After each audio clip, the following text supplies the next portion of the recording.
sinigang na bangus.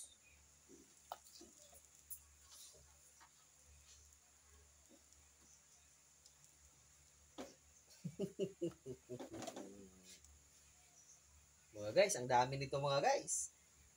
Nako, mapapakain naman tayo nito ng marami. Tingnan nyo, di na muna ako naglagay ng asin sa tubig. Kasi, binabad ko na, minarinate ko na kumbaga yung bangus kanina pa. Kaya kung maglalagay tayo ng asin, baka hindi matansya, baka sobrang alat. Kaya mamaya, pag patapos na pagluto, saka na tayo magtitimpla. Dadagdagan natin kung kulang pa. At yan ang paraan ko mga guys.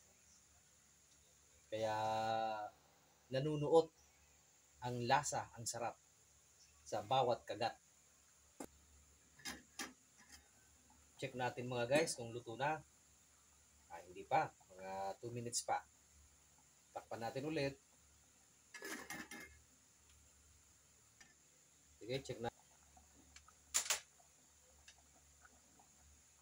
Luto na yan mga guys. Tikman muna natin kung dapat pa pagdagdagan ng asin o di na.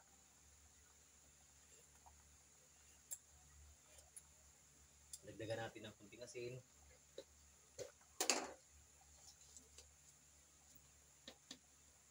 Yan lang kadami. Lasa, yung bitchin. Kung gusto nyo lagyan. Ako naglalagay ako, kunti lang naman. Pang padagdag lang sa linamnam. Tapos ayan, sure na yan. Ang susunod natin ay ang siling Haba. Okay na yan. Okay na. So, ang susunod natin ay ang talbos ng kamote. At sasabay na rin natin ang ating sibuyas.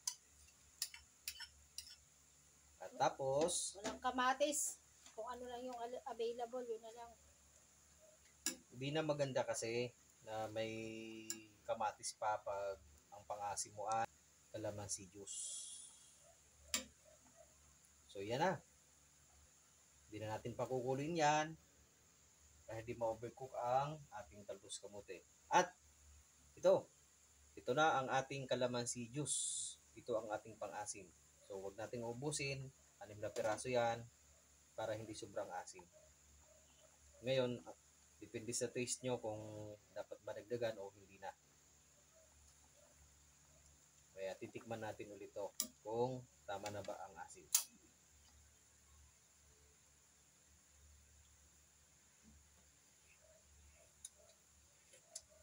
Nako, perfect.